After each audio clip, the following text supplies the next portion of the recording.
everybody, this is Dave with Floorball Guru. I want to give you a little bit of insights, tips, tricks that I use when I'm introducing the sport for the first time, specifically to anybody that's new. Now, when we talk about the sport of floorball, it's really important to emphasize the rules and the gameplay of the sport. We're not teaching a pseudo form of hockey here. We're teaching a new sport with different rules, different equipment, and that matters. Now, whenever I have a new group, I emphasize specifically that this is a weapon. While it is a floorball stick, this is a weapon, and nobody wants to get hit with that. So when I'm working with kids as young as 5, all the way up to 16, or into adults, this is one of the first things that I emphasize.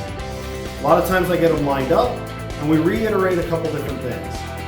The other thing I do is I focus on 2 key rules specific to safety that I drill in every single time to my students.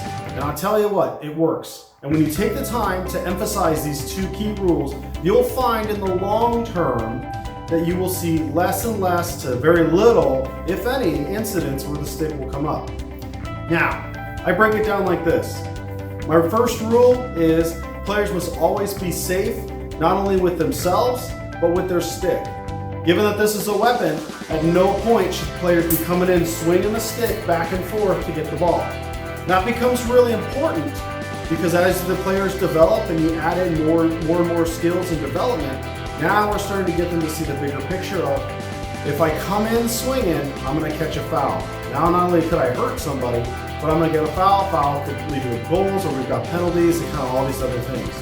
So emphasizing that players need to think at all times how they are with their bodies, how they are with their stick will matter. And the more we can drill that in the long term, they're going to get it, they're going to have better experience, and they're going to be better players in the long term. That's rule number 1. Rule number 2 is sticks must stay below the waist at all times. Now, in the sport of floorball, if you watch it, and the rules do allow for sticks to come above the waist, specifically when you're doing a slap shot. But that does state specific to relation to another player. So, I don't necessarily let them know that, but I do emphasize and require that sticks stay below the waist, both on the backswing, all the way through on the follow through. And it's very important to make sure that you are mirroring that for them so they see it and understand it each and every time.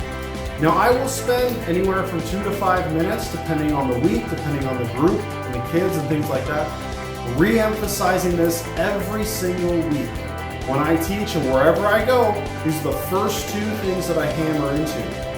The main reason I want to do that is that when I'm teaching classes, I don't want to throw too much information on them, but I really want to make sure that we're emphasizing safety within the guidelines of the rules. I want to make sure that it's fun, but obviously we want to make sure that the kids are being safe and they're acting in accordance to the floorball rules. So, those are a couple little tips and tricks that I use when I'm working with my group. I hope it helps. If you're looking for more information, go to www.floorballguru.com and keep floorballing.